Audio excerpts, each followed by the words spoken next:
안녕하세요. 저는 경기도 과천에 살고 있는 30대 후반의 여성입니다.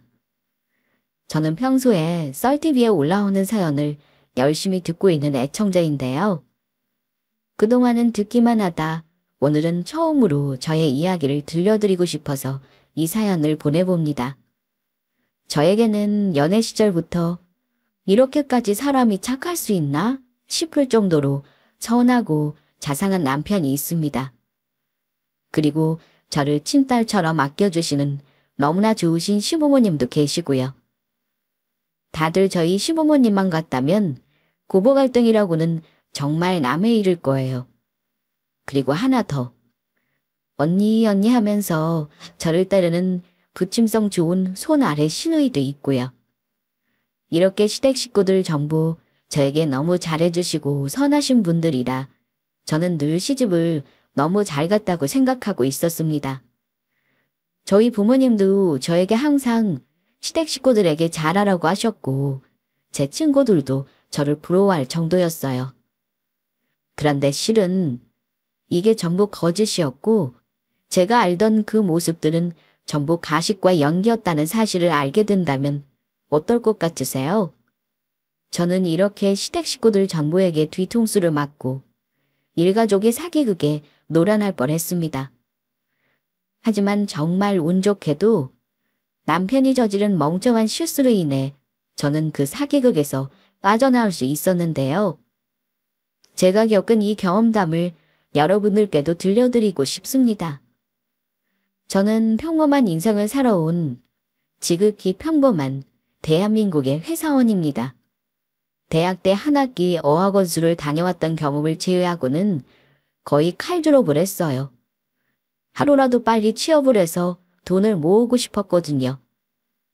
그렇다고 딱히 가정 형편이 어렵다거나 돈이 급했다거나 했던 것은 아니지만 그냥 독립을 해서 돈을 모으는 재미를 빨리 느껴보고 싶었습니다.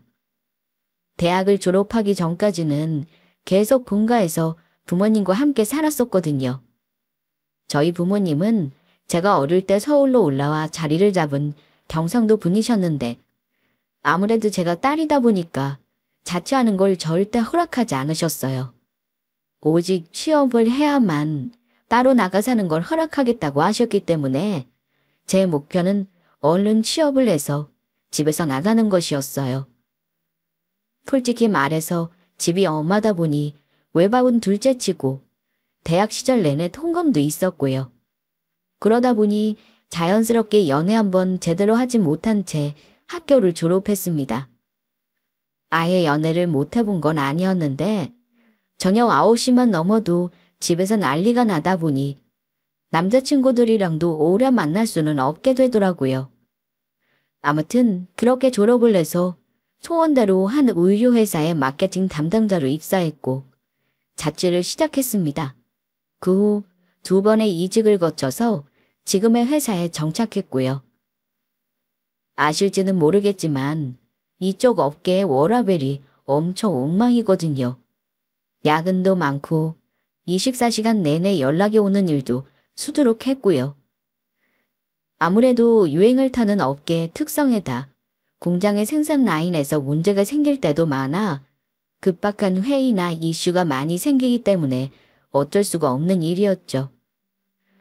결론적으로는 대학생 때는 집안 문제로, 취업 후에는 회사 문제로 남들처럼 평범한 연애를 한 횟수는 엄청 적었습니다. 그렇게 30대 중반을 넘겨 만난 남자친구는 저의 3번째 남자친구였죠. 이 사람이 저의 미래의 남편이 되었습니다. 나이만 먹었지 연애에는 서툴던 저와는 달리 남자친구는 연애의 내공이 느껴지는 사람이었습니다.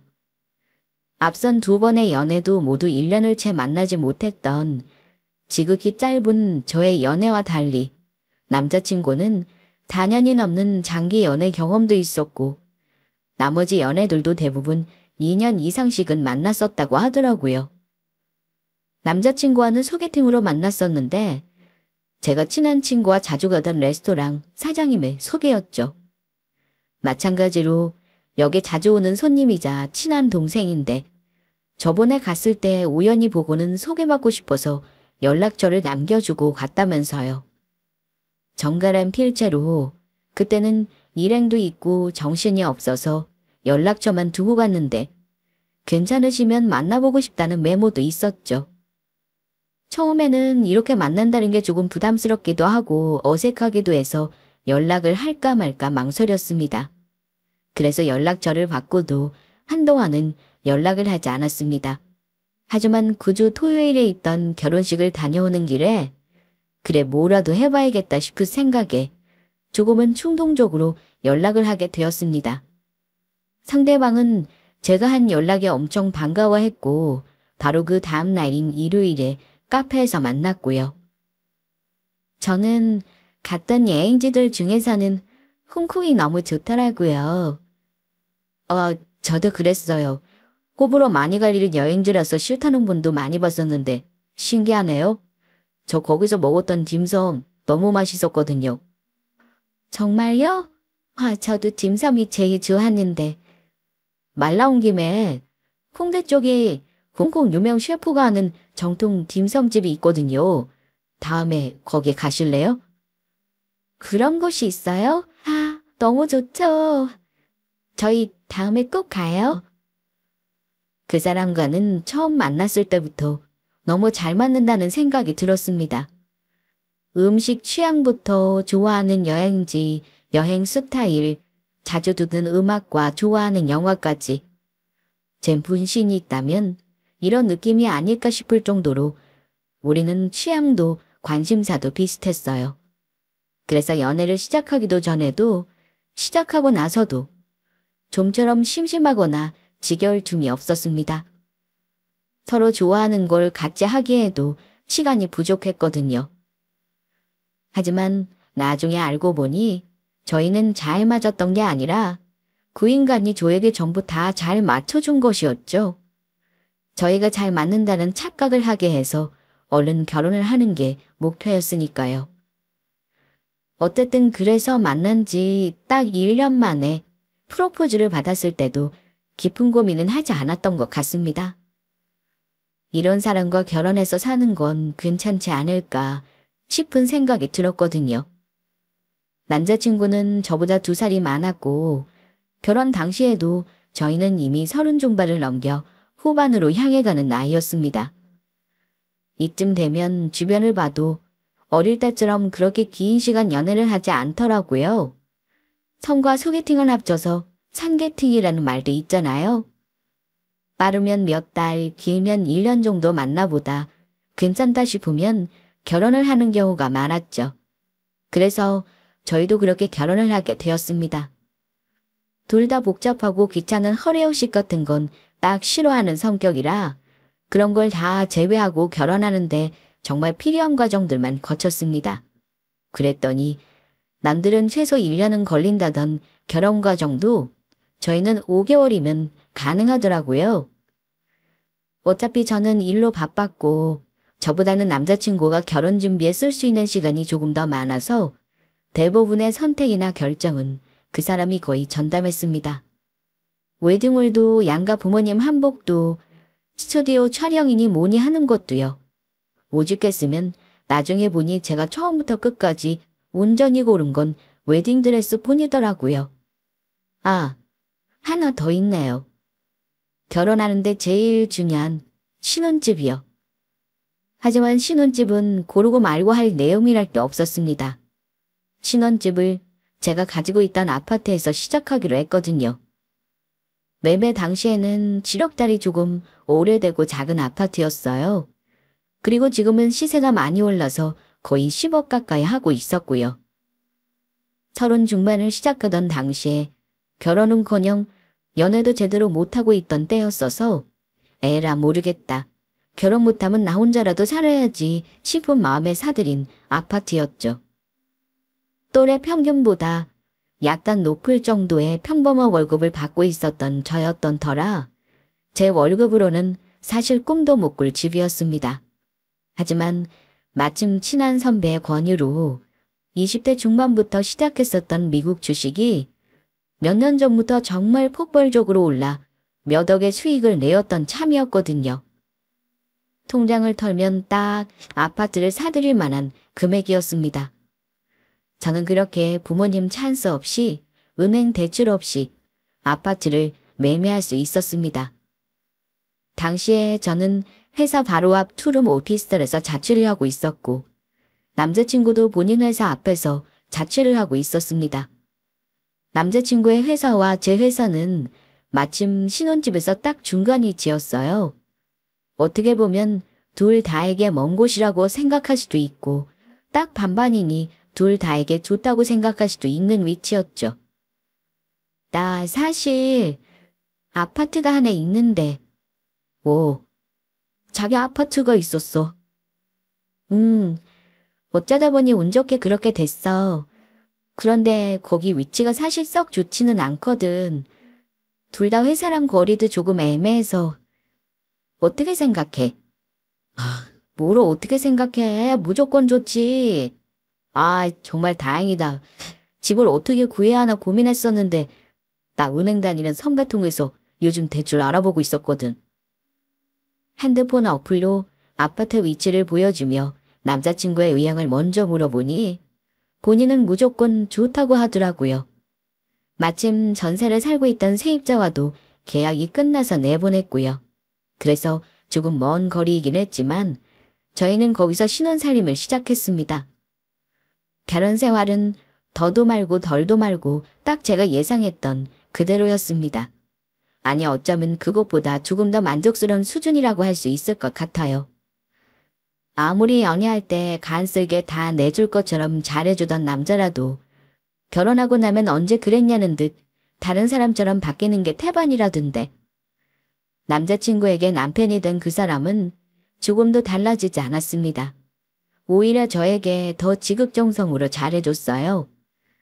누구는 남편을 큰아들처럼 키운다던데 저희 집은 그 반대였죠. 남편이 저를 큰딸처럼 키우고 있다고 해도 과언이 아니었어요. 저번에는 어느 레스토랑에 친구들과 부부 동반 모임으로 하러 간 적이 있었거든요. 그런데 거기서 실내 온도가 춥네 덥네. 의자가 딱딱해서 불편하네. 음식이 너무 짜면 건강에 안 좋네 하면서도 하도 국성을 떨며 저를 챙겨대서 친구들이 제가 임신이라도 한 줄 알았다고 말할 정도였습니다. 아, 여보. 밖에 나가서는 조금 적당히 해. 뭘 적당히 하라는 거야? 사람들이 다 쳐다보잖아. 너무 그러면 집에 가서 수근거린단 말이야. 나 챙기는 건 우리 둘이 있을 때만 해. 싫어. 난 그런 거 이해 안 되더라. 남편이 밖에서 와이프 챙기는 게 당연한 거지. 왜 사람들 앞이라고 안 해야 해? 안 하는 사람들이 이상한 거지. 나는 우리 예쁜 와이프한테 늘 하던 대로 할 건데? 제가 부끄러우니까 사람들 있을 때는 조금 자제하라고 해도 씩 웃으면서 싫다고 애교를 피울 정도였어요. 하루는 시어머니가 그걸 보시고는 애도 없는데 벌써 저럴 정도면 임신이라도 하면 진짜 업고 다니겠다고 혀를 차실 정도였어요. 아무튼 남편에게는 아무런 불만이랄 게 없을 정도였어요. 말이 나온 김에 저희 시댁 이야기도 해야겠네요. 저희 시댁에는 시아버지와 시어머니 그리고 남편보다 5살 어린 시누이가 있었습니다. 시댁 어른들은 처음 만났을 때부터 전부 다 친절하셨어요. 시부모님을 뵈었을 때 제일 먼저 들었던 느낌은 아, 이래서 남편이 저렇게 착하고 다정한 거구나 하는 생각이 있었죠. 시댁은 저희가 살고 있는 서울에서 차로 2시간이 걸리는 거리라 자주 찾아뵙지는 못했습니다. 하지만 가끔씩 시댁에 갈 때마다 시어머니는 늘 상다리가 휘어질 정도로 음식을 차려놓고는 하셨어요. 어머니, 이건 혼자서 다 하신 거예요? 우리 며느리 온다고 해서 내가 솜씨 많이 좀 한 거지. 차린 건 별로 없어도 많이 먹고 가렴. 세상에, 너무 감동해요, 어머니. 이거 다 하려면 힘드셨을 텐데. 힘들 게 뭐가 있니? 네가 우리 조맨이랑 살아주는 것만 해도 내가 고맙다. 나는 아직도 저 녀석이 장가를 갔다는 게 신기할 정도라니까. 저거 말만 예쁘게 하지 하는 행동은 순 허당이잖니. 와, 우리 엄마 진짜 당신만 편애하는 것 봐. 누가 보면 내가 사위고 당신이 친딸인 줄 알겠어? 쓸데없는 소리 하지 말고 얼른 앉아서 먹자. 지 배고프겠구나. 살가운 시어머니에 비해서 저희 아버지는 조금 무뚝뚝하고 말수가 적은 편이셨지만 식사할 때면 늘 제 앞으로 맛있는 반찬을 밀어주시는 분이셨어요. 겨울이면 저희가 자고 갈 때 혹시 춥기라도 할까봐 이불도 겨울 이불로 새로 바꿔두시고 커튼도 두꺼운 걸로 바꿔달라고 하는 분이셨고요. 사실 저희 작은 삼촌네 사촌 오빠가 5년 전에 결혼을 했을 때 결혼을 한 뒤로 계속 고부 갈등이 심했거든요. 며느리는 결혼한 이후로 1년이 지난 뒤부터는 단 한 번도 시댁에 오지 않을 정도였습니다. 아기를 낳으면 그래도 조금 덜할까 싶었는데 이게 웬걸요. 집안 행사나 모임이 있으면 새언니가 아기만 사촌 오빠 폼에 들려서 보내고 본인은 여전히 오지 않더라고요. 심지어 시어머니인 숙모 환갑잔치에도 오지 않을 정도였죠. 그런 모습을 옆에서 본 터라 저는 시댁과 며느리 사이의 관계가 얼마나 중요한지에 대해서 잘 알고 있었습니다. 한편으로는 결혼 전에도 사이좋은 시부모님을 만날 수 있을까 싶은 불안감도 있었고요. 사이좋은 남편이야 열심히 고르고 찾아서 만난다 치지만 그 부모님까지 좋으리라는 보장은 없잖아요. 하지만 정말 다행스럽게도 저희 시부모님이 바로 그런 분들이셨어요. 저는 정말 복받았다 싶었죠. 시누이도 사람 좋기는 마찬가지였습니다. 어떤 집을 보면 시어머니보다 시누이가 더 얄밉다던데 저희 시누이는 몇 번 보지도 않은 저를 언니 하면서 잘도 따랐어요. 외모도 귀엽고 성격도 밝아서 그럴 때면 꼭 제 친여동생 같았죠. 오빠인 저희 남편과도 어릴 때부터 한 번도 싸운 적이 없을 정도로 다정한 오누이 사이였다고 합니다. 너무 사랑스러운 성격이라 저 같아도 그랬을 것 같더라고요. 시누이는 자주 보지 못한 이유가 있었습니다. 바로 외국에 살고 있었거든요. 사실 시누이에 얽힌 에피소드도 있었습니다. 남편과 연애를 하던 시절에 당시 남자친구였던 그 사람의 자취방에 처음 초대를 받아 놀러 갔던 날이 있었어요. 남자 집에 놀러 간 건 제 인생에서 처음 있는 일이었죠. 저는 외동딸이라 오빠도 남동생도 없거든요. 그래서 남자 방이 어떻게 생겼는지도 몰랐습니다. 제 친구들 말로는 남자친구 집에 놀러 간 날이 집이 너무 더러워서 충격받아 헤어질 뻔했다고도 했거든요. 앞으로 저 인간을 어떻게 교육시켜서 한 집에서 데리고 살아야 할지가 막막하더라면서요. 그래서 저는 약간의 기대 반 걱정 반으로 찾아갔던 날이었습니다. 그런데 그 집에 들어간 순간 저는 정말 깜짝 놀랐습니다. 집이 너무 깔끔하더라고요. 남자친구에게 결벽증이 약간 있다는 것도 그때 처음 알았죠. 남자 혼자 사는 넓지도 않은 집에 청소도구는 왜 그리도 많은지. 누가 보면 무슨 청소업체 직원인 줄 알겠더라고요. 반질반질 광이 날 정도로 닦인 바닥하며 지문 하나 없는 거울하며 옷장에는 색깔별로 맞춘 옷들이 각을 잡아서 일렬로 옷걸이에 얌전히 걸려 있었고요.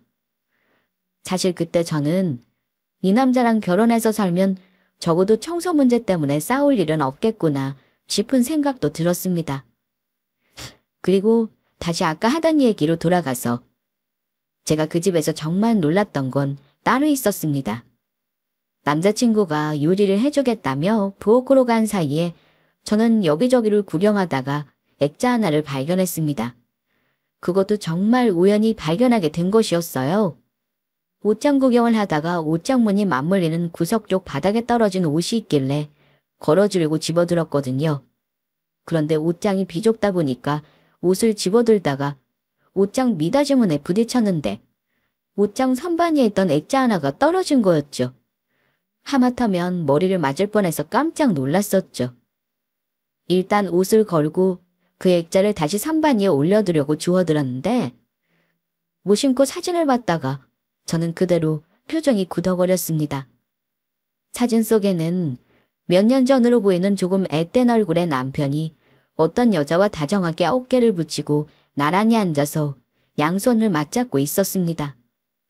저는 그 사진을 들고 방에서 나와 부엌에 있는 남자친구에게 내밀었습니다. 이거 누구야? 누구요? 펜에 뭔가를 볶고 있던 남자친구는 제 손에 들린 사진을 본 순간 약간 당황하더니 얼른 가스레인지에 불을 끄고는 이쪽으로 다가왔습니다. 그리고 얼른 제 손에 있는 액자를 가져가더니 한번 쏙 훑어보고는 씩 웃더라고요. 지거 내 여동생이야. 전에 말했잖아, 외국에 있다고. 아, 여동생이라고? 나연이 미국에 있다고 했잖아. 남자친구에게는 5살이 어린 여동생이 있었습니다. 대학을 졸업한 이후로 대학원을 미국으로 가서 졸업 후에는 거기서 취업을 해 아예 정착해서 살고 있다고 했었죠. 그 얘기를 들으니 맥이 딱 풀리더라고요. 굳어있던 제 낯빛이 풀리는 걸 본 남자친구가 웃으며 저를 놀렸습니다. 뭐야, 자기 혼자 무슨 상상을 한 거야? 방금 엄청 환한 얼굴이었는데? 아니, 나는 또 무슨 숨겨둔 여자친구인가 했지. 사진을 너무 다정하게 찍었길래. 안 그래도 밖에서는 우리 둘이 커플 아니냐는 오해 가끔씩 받았어. 나랑 어릴 때부터 사이가 워낙 좋았거든. 그러니까 누가 여동생이랑 사진을 이렇게 커플처럼 찍어? 그리고 당신이랑 전혀 닮지도 않은 것 같은데? 안 닮기는. 자세히 보면 은근히 닮았어. 얘가 화장을 이렇게 해서 그렇지 다들 오노이 같다고 하던데. 제가 보기에는 눈 씻고 찾아봐도 전혀 닮은 구석은 없었지만 형제도 아니고 오노이 사이에는 전혀 안 닮은 경우도 많았으니까요. 어쨌든 그날의 일은 그렇게 해프닝처럼 웃음에 지나갔습니다. 나중에 상견례 때 만난 신우이에게 이 얘기를 했더니 글쎄 신우이도 엄청 웃더라고요. 이제 오빠 결혼도 하는데 유부남 만난다는 오해받기 싫어서라도 조심해야겠다라고 하면서요. 한편으로는 그렇게 사이좋은 형제가 있다는 것도 정말 부러웠습니다. 저는 혼자 자라면서 형제가 있었으면 좋겠다고 늘 생각해왔었거든요. 이 이야기를 남편에게 했더니 나연이를 여동생이라고 생각하면 되지 않느냐고 하더라고요. 나연이도 언니가 있었으면 좋겠다는 말을 항상 했었다고요. 저는 저렇게 성격 좋은 신우라면 그것도 못할 게 없겠다고 말했었죠. 아무튼 시댁 식구들은 이렇게 하나같이 성격도 좋고 저에게도 무척이나 잘해주셨습니다. 불만이랄 게 있을 수가 없었죠. 제가 생각해도 정말 행운이다 싶을 정도로 저의 결혼 생활은 완벽하다 싶었습니다. 앞으로 벌어질 일을 짐작하지도 못한 채로요. 결혼한 지 2년차가 넘어가자 저희는 슬슬 아기를 낳을 준비를 하려고 했습니다. 아기를 낳지 않을 거라면 몰라도 어차피 낳을 생각이라면 1살이라도 더 젊을 때 가지는 게 좋겠다 싶었거든요. 저를 닮은 딸이면 좋겠지만 남편을 닮은 귀여운 아들도 나쁘지 않겠다 싶었어요. 그런데 뜻밖의 복병을 만났습니다. 바로 임신이 잘 되지 않는 거였죠. 물론 요즘은 주변에도 하던 아닌 커플들이 많으니 임신이 결코 쉬운 일은 아니라는 걸 알고 있었지만 그게 막상 저희 부부의 일이 되니까 조금 당황스럽더라고요. 너무 실망하지 마, 여보. 조급해하면 자꾸 될 것도 안 된대. 나 이번에는 임신인 줄 알았는데 기대를 해서 그런가 너무 속상하다. 당신 너무 피곤해서 그런 거 아니야? 회사를 조금 쉬어보는 건 어때? 내가 회사를 어떻게 쉬어. 연차도 제대로 못 쓰고 있는데. 임신도 임신이지만 당신 힘들면 언제든지 관둬도 돼. 내가 먹여 살릴게. 말이라도 고맙더라고요. 와이프가 맞벌이 그만둔다고 할까봐 걱정하는 남편들도 많다던데 저렇게 말해준다는 게 조금 감동이었습니다. 친정어머니는 너희처럼 부부 사이가 너무 좋아도 아기가 안 생기는 거라고 위로 아닌 위로를 해주셨어요. 그래도 속상한 건 어쩔 수가 없었죠. 남편 말대로 너무 피곤해서 그런 게 아닌가 싶더라고요.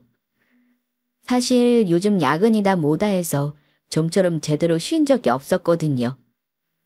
말이라도 고맙네. 그냥 하는 소리 아니야. 그렇지 않아도 나 사업만 자리 잡으면 당신 일 그만두게 하려고 생각했었어. 진짜 진심인가 보네. 그럼 진심이지. 당신은 아무 걱정하지 마. 오래도 안 걸릴 거야. 한 1년 정도면 어느 정도 자리 잡을 것 같아. 최근에 남편은 오래 다니고 있던 회사를 관두고 새로운 사업을 시작하려는 계획을 세우고 있었습니다. 아예 처음부터 시작하는 일은 아니고 원래부터 이쪽 사업에 관심이 있어서 저를 만나기 전부터 계속 준비를 해왔다고 하더라고요. 저도 알고 있는 사실이었죠. 그동안은 신혼인데다가 갑자기 사업을 한다고 하면 너무 바쁘고 정신이 없을 것 같아서 미뤄왔는데 저만 괜찮다고 해주면 이제는 본격적으로 일을 해보고 싶다고 했고요. 기획안까지 마련해서 저에게 보여주길래 처음에는 반장난으로 저도 확인을 했는데 생각보다 준비를 잘했더라고요. 괜찮겠다 싶어서 허락을 했습니다. 어차피 본인이 하고 싶다는 일을 말려봐야 서로 기분만 상할 테고 저도 하고 싶은 일은 해야 한다는 주의라서요.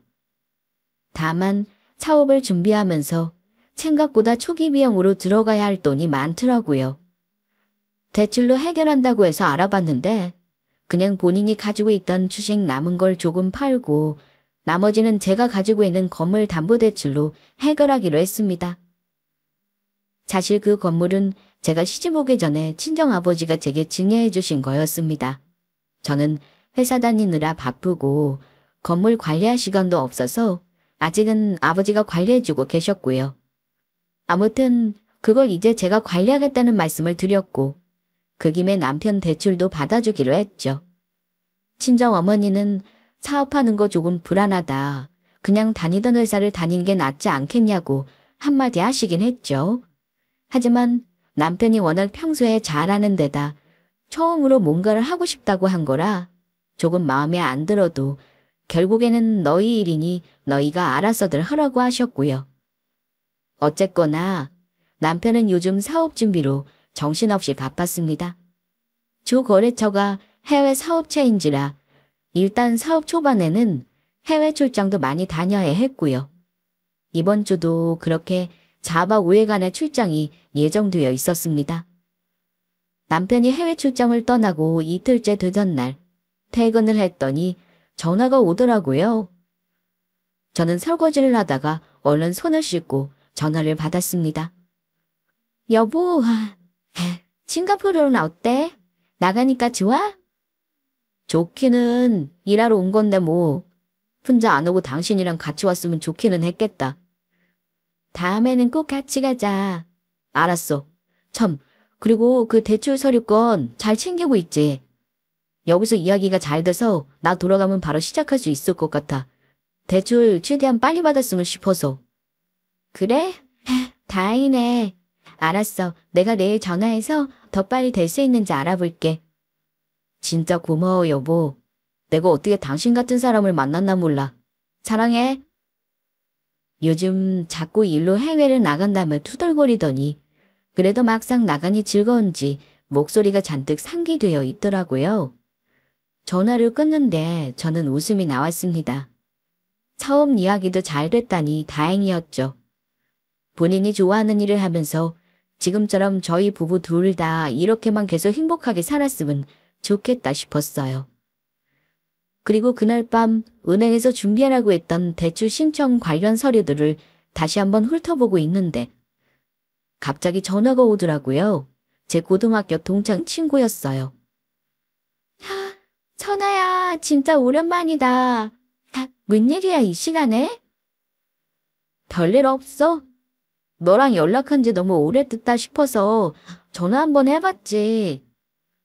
잘했어. 안 그래도 나도 한번 연락한다는 게 자꾸 잊어버렸네. 난 잘 지내지.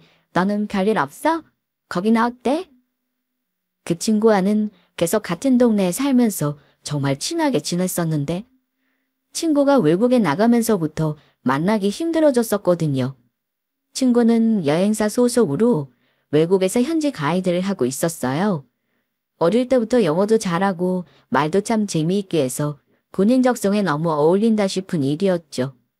본인도 외국 생활이 체질인 것처럼 잘 맞는다고 했고요. 그런데 한창 근황 이야기를 즐겁게 나누다가 문득 친구가 조금 머뭇거리면서 저한테 조심스럽게 묻더라고요. 그런데 너 남편이랑은 언제 헤어졌어? 나는 전혀 모르고 있었네.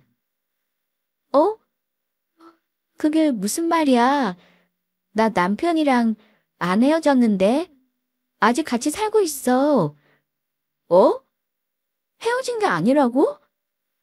아, 그치? 나 사실 아까 낮에 가이드 하다가 네 남편을 봤거든. 그래서 네 생각이 나서 연락한 건데.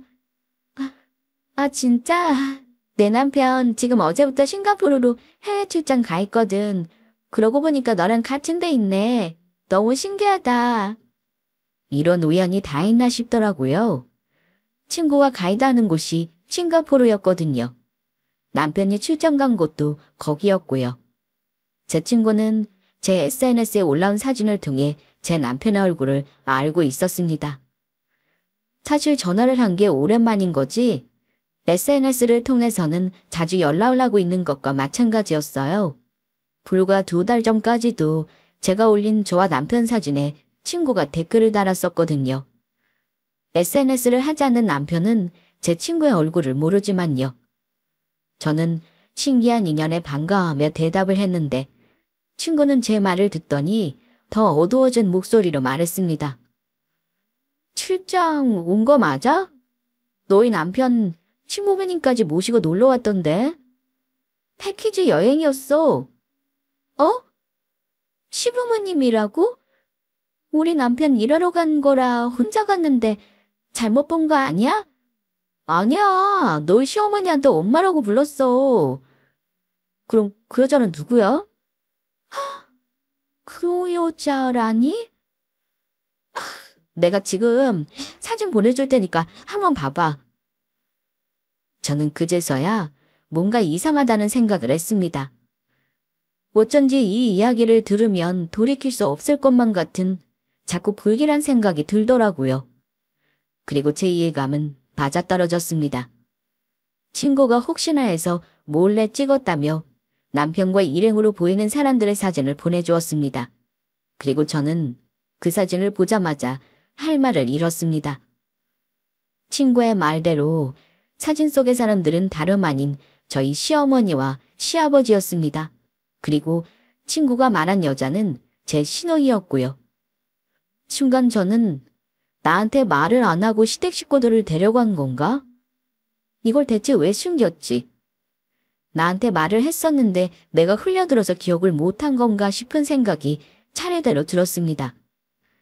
하지만 그럴 리가 없었죠.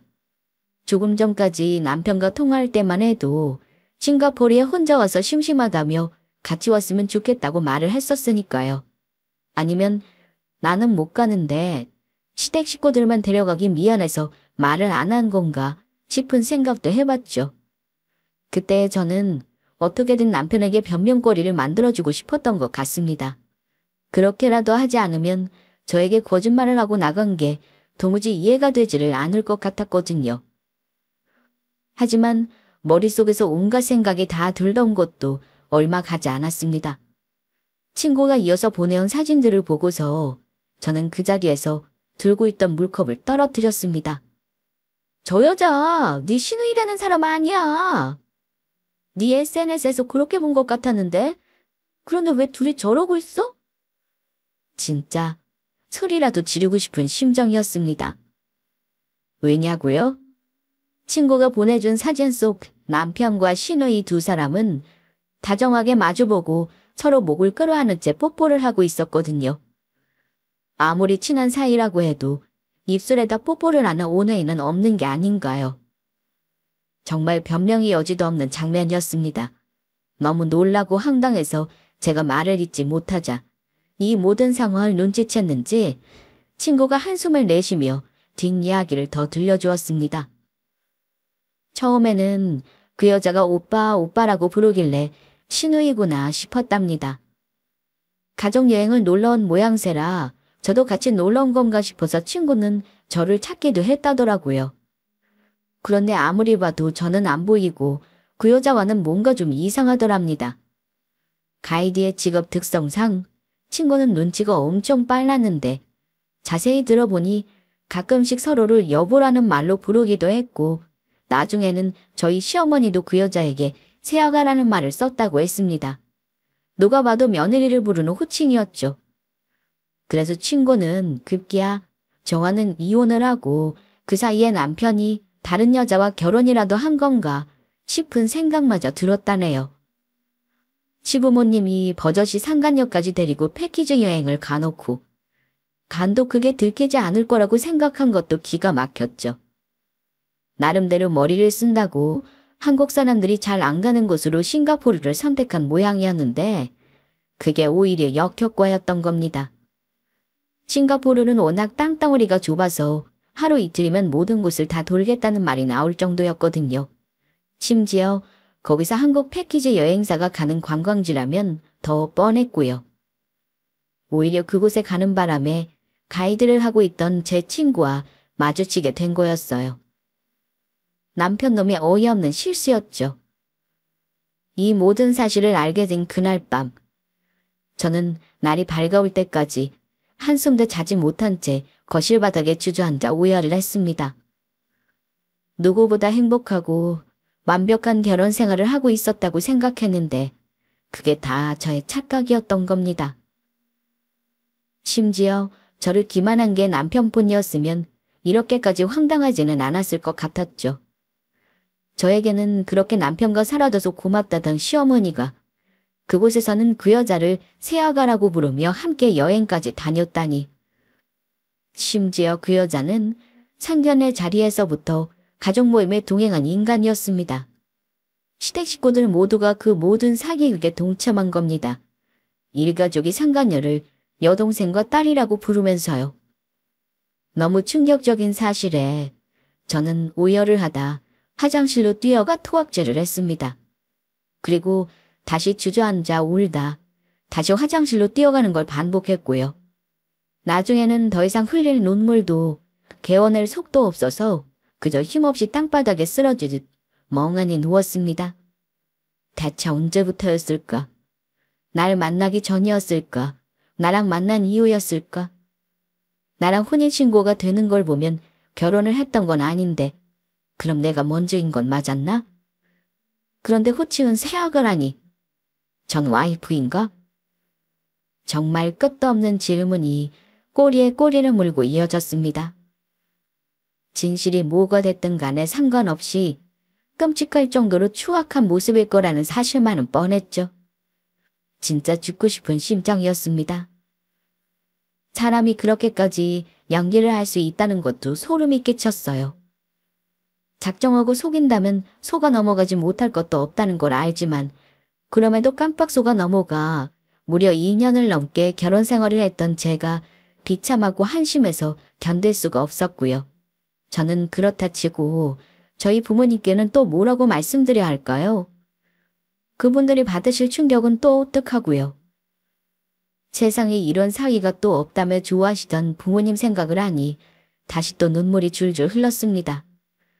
차라리 죽어서 없어졌으면 싶더라고요. 하지만 이대로 죽을 수는 없었어요. 내가 잘못한 건 하나도 없는데 죽어야 할 인간은 따로 있는데 왜 내가 이러고 있어야 하는 거지 싶은 생각이 들었죠. 거기까지 생각에 미친 순간 저는 자리에서 벌떡 일어났습니다. 그리고 차키를 들고 아파트 주차장으로 달려나가 남편의 차를 찾았습니다. 아니나 다를까 블랙박스에는 모든 증거가 다 남아있더라고요. 처음에는 조금 조심했을지도 몰라도 제가 이 말에 의심도 없이 속아 넘어가기 시작하니 본인도 방심을 한 거죠. 이런 증거를 다 남겨놨더라고요. 저는 그걸 챙기고 다시 돌아와 덜덜 떨리는 손으로 온 집안을 뒤지기 시작했습니다. 그동안 사업 준비를 한다며 숱하게 나갔던 출장도 사실은 전부 상간녀와 함께 다녔던 여행이 아닐까 싶은 의심이 들었어요. 나중에 알게 된 사실이지만 제 의심은 진짜였습니다. 상간녀는 지방에 살고 있었는데 그간 숱하게 출장을 나간다고 할 때도 그 여자를 데리고 같이 나가든지 아니면 출장 자체가 거짓말이었고 실은 지방에 그 여자를 보러 간 적도 많더라고요. 출입국 기록을 떼어볼 것도 아니니 저는 남편이 해외 출장을 간다고 하면 그런 거보다고 믿었을 뿐이었죠. 그렇게 저는 남편이 돌아오기까지 연차를 쓰고 남은 며칠의 시간 동안 온 집안을 뒤엎어 모든 증거를 찾아냈습니다. 이혼 소송으로 유명한 최고의 전문 변호사를 선임한 것도 동시였고요. 그렇게 시간이 어떻게 흘러갔는지도 모를 때쯤 드디어 남편놈이 한국에 돌아왔습니다. 뻔뻔하게도 평소처럼 저를 준답시고 선물까지 사서 돌아왔더라고요. 저는 평소처럼 태연하게 적당히 그 꼴을 받아주었습니다. 여보, 대출 서류는 알아봤어. 아니라 다를까 저를 보자마자 대출을 받았냐고 또 묻더라고요. 이제는 그 본심이 너무나 뻔하게 보여서 헛웃음이 나왔죠. 거의 다 끝났어. 그나저나 주말에 시부모님 서울 오신다고 같이 식사하자고 하셨다며?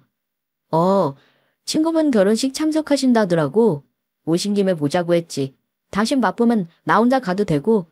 아니야. 마침 아가씨도 한국에 왔다면서 같이 보는 거지?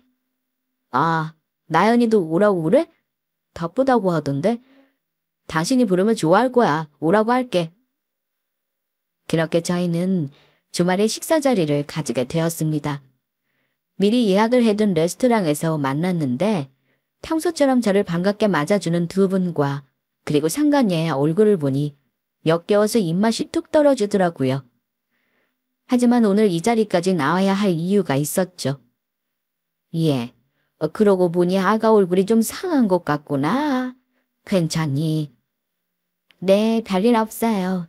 조금 처리해야 할 일이 있어서요. 그러게, 언니 살도 빠진 것 같고. 오빠가 혹시 말 안 듣는 건 아니죠? 저는 그 놀라운 연기들을 보며 속으로 웃었습니다. 지금 생각해도 저 연기력을 보면 제가 속아 넘어간 게 이상하지도 않을 정도였죠. 그렇게 저 인간들은 순진한 여자들을 몇이나 속였을까요? 일하는 게 힘들어서 그렇지. 종민이 사업 시작하면 아가 너는 일 관두고 집에서 편하게 쉬어라. 안 그래도 제가 그러라고 했어요. 잘했다. 회사에서 스트레스도 얼마나 많이 받겠니. 몸이랑 마음이 다 편해야 아기도 생기고 하는 거야. 참, 아가, 네가 대출 받아준다고 한 건 잘 돼가니? 대출은 언제 나온다든? 거기까지 말이 나왔을 때 시어머니 핸드폰에 전화가 울렸습니다. 시댁 아파트 경비실이라고 하더라고요. 무슨 일이지 하면서 전화를 받으시던 시어머니는 이해가 안 되는지 점점 목소리가 커지더니 전화를 끊고 저희에게 물었습니다. 아니 이게 대체 무슨 소리야? 경비실이라는데 지금 우리 집 앞에 뭔 카고며 물건들이 잔뜩 배달됐다는데? 주소 보니까 종민이 너희 집에서 왔다는데? 그게 무슨 말이야? 제가 보낸 거예요. 이 사람 짐 다 빼서 그리로 보냈거든요. 짐을 빼다니? 왜? 저는 숟가락을 내려놓고 냅킨으로 입을 닦으며 말했습니다. 남편이 멍청한 얼굴로 저를 돌아봤죠. 저 이혼할 거예요. 그 집은 저희 집인데 이 사람이 나가는 게 맞지 않겠어요? 그게 무슨 소리야? 이혼이라니. 거기 있는 가구며 가전도 사실 다 제가 채워 넣은 건데 옷가지랑 이 인간이 좋아하던 물건 몇 개는 그냥 같이 보냈어요. 더러워서요. 시댁 식구들은 저의 폭탄 발언에 사색이 되었습니다. 이 상황을 이해 못해서 그게 무슨 말이냐는 소리만 되풀이하더라고요. 언니, 이게 무슨... 오빠랑 싸웠어요? 아니 아무리 기분 나쁜 게 있어도 둘이서 대화를 해결을 해야지 어떻게 이런 식으로 짐을 보내요? 그 말을 듣자마자 저는 옆에 있던 물컵을 들어 그 여자 얼굴에 물을 끼얹었습니다. 이게 무슨 짓이야? 어머머, 얘, 너 지금 뭐 하는 거야? 당신 미쳤어? 왜 이래? 미쳤지. 내가 지금 안 미치게 생겼어? 저는 핸드백에서 꺼낸 사진들을 그 인간들의 눈앞에 뿌리듯 던졌습니다.